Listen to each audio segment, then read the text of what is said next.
of information is not A. And during the process of Q&A, we systematically ask the source about the nature of some state of affairs, and the source responds not A, well then we recognize that the source is credible, right? Because the source doesn't know, we can't immediately recognize, but it establishes the credibility of the source. Because the source doesn't know that we know the answer is not A. We ask the source the question through this systematic process of interrogation, debriefing, elicitation, and so on. The source has every right to lie to us, but doesn't, and tells us not A. Well, now the credibility of the source goes up a notch, right? So the more notches of credibility the source has, the better the source is viewed in giving us the information, the intel that we need in order to arrive at whatever the goal might be, right? So I'll read that one more time. During the questioning phase, the human intelligence collector uses an interrogation, debriefing, or elicitation methodology to ask a source questions systematically or relevant topics, collected information in response to the intelligence tasking, and ascertain source veracity, right? So all of this takes place after we've created the condition in which our environment will be controlled, and we use these questions to both answer and create sources of information collection and check the veracity of the source, and assess source veracity. Right. So information is collected, and we are simultaneously assessing the veracity of the source. Okay. Number 4 is termination.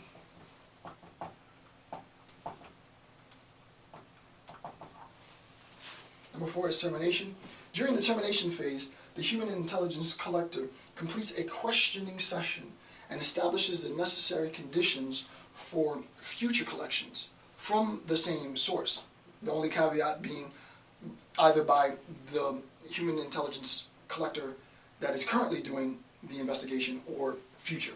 So what we want to do basically is build rapport. That's what that means. We want to make sure that the source recognizes, hey, myself or another agent from my department might be in contact with you in the next month or two. Here's my business card, keep in touch with you, blah, blah, blah, right? And we want to establish the necessary conditions for future collection, right? Simple. And then lastly, number 5, the last is, during the report, sorry, let me put it down first, reporting. Reporting is the last phase. During the reporting phase, the human intelligence collector writes, edits, and submits written and possibly oral reports on information collected in the course of the human intelligence collection effort, right? So obviously I'm going to make assessments. While the person's talking, I'm writing, I'm watching body language, I'm checking for consistency, I'm assessing whether or not the veracity of the source is reliable and strong, and so on. I'm looking for contradictions and so on, right? These reports will be reviewed, edited, and analyzed as they are forwarded through the appropriate channels, and I need to delete that, as they're forwarded through the appropriate channels. So, that's that. 5 phases of human intelligence collection: planning and preparing, my approach, making sure that the condition is set up to facilitate interaction and cooperation with my source, questioning, which is going to both increase the amount of information that I can collect, but also assess the veracity of the source. So systematic questioning, debriefing, interrogation. Termination will conclude my my interview, my assessment, my debrief, my interrogation with the source. I will let the source know that, hey, someone, it could be myself or another member from my department, will be in contact with you. Here's my business card, blah, blah, blah, blah, blah, blah, blah. Let's set up a date in the future, Reporting, I, to my superiors, write up an assessment. Here's what happened. I didn't think the source was really credible here. I knew it was not A. I asked the source says it was A, whatever A is. The source seemed shifty. Another bit of information lets me to believe that it's not credible. However, you never know, blah, blah, blah, blah. I have it on file.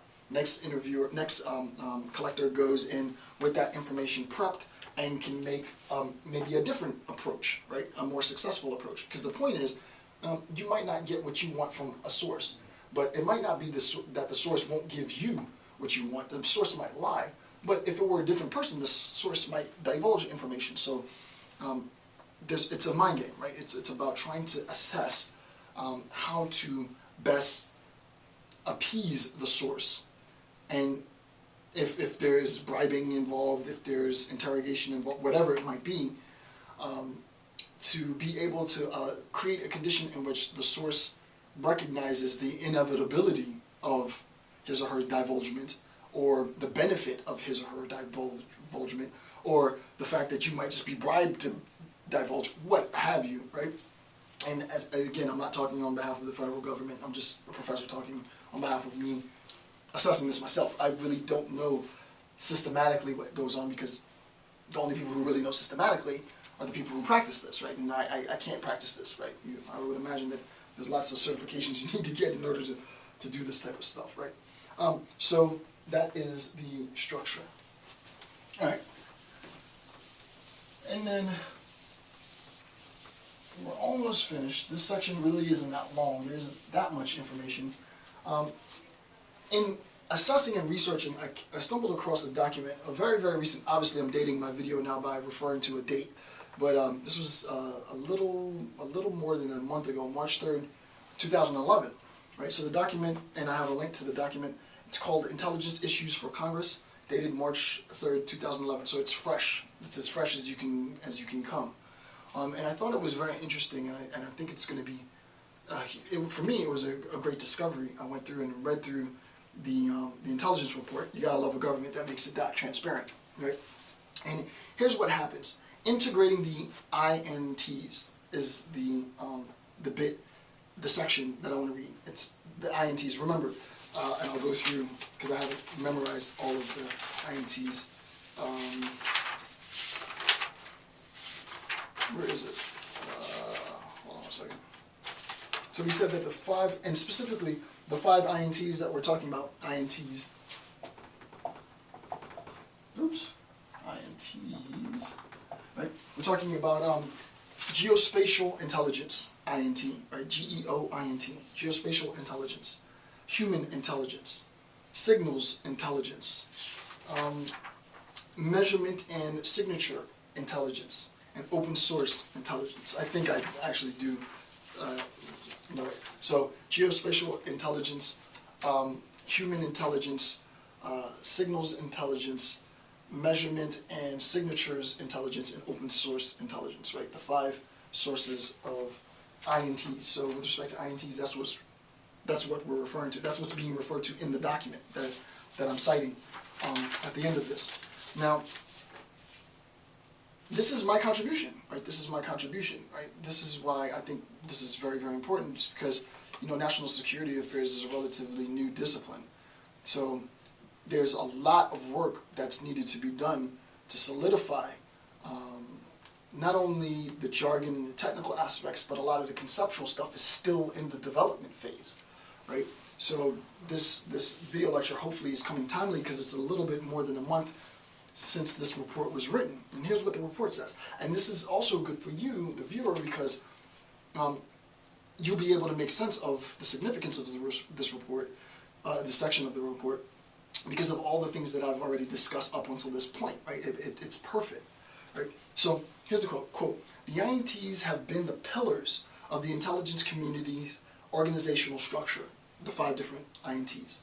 "But analysis of threats require that data from the INTs, right, from geospatial and open source and measurement and signatures and signal and so on, right, from the INTs be brought together," which I've underlined and emphasized, "and that analysis have ready access to all sources of data on a timely basis.